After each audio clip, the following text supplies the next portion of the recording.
আসসালামু আলাইকুম। আশা করছি ভালো আছেন, আমরাও ভালো আছি। সকাল সকাল চলে আসছি রান্নার কাছে। সকাল সকাল অর্থাৎ 11টা বেজেই গেছে। সকালে নাস্তা পানি করে আস্তে আস্তে 11টা বেজে যায় দুপুরে রান্না করতে আসতে। মুরগি নিয়ে আসছিল, সে মুরগি কেটে ধুয়ে পরিষ্কার করে নিয়েছি। এখন চুলায় দিয়ে দিয়েছি। আমি আজকে মাংস ম্যারিনেট করে রাখি নাই, মশলা কষিয়ে তার উপরে দিয়ে দিয়েছি।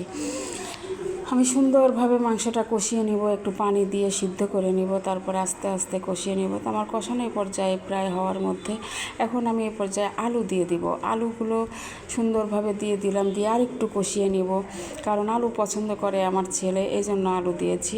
আমি এখন পানি দিয়ে দিয়েছিলাম আর কি, পানিটাও শুকিয়ে গেছে। এখন আমি গরম মশলাগুলো দিয়ে দিচ্ছি। গরম মশলা দিয়ে সুন্দরভাবে মাংসটা আমি উপর নিচ করে নিব। উপর নিচ করে নিলে মানে আস্তে জাল রাখলে হয় কি উপর নিচ হয়ে যায় সুন্দরভাবে। মাংসটা একদম জাল বন্ধ করে তারপরে মশলা না দেওয়াই ভালো, আস্তে আস্তে জাল দিয়ে দিলে ভালো হয়। আমার মাংসটা কিন্তু হয়ে গেছে, সিদ্ধ হয়ে গেছে সুন্দরভাবে। এখন আমি দেখাচ্ছি ফাইনাল লুক মাংসের। ফাইনাল লুকটা কিন্তু মাশাআল্লাহ দেখতে অনেক সুন্দর হয়েছে। দেখতে যেমন সুন্দর হয়েছে, খেতেও কিন্তু মাশাআল্লাহ অনেক সুন্দর হয়েছে। এভাবে রান্না করলেও কিন্তু মাংস রান্না অনেক সুন্দর হয়, অনেক ভালো লাগে।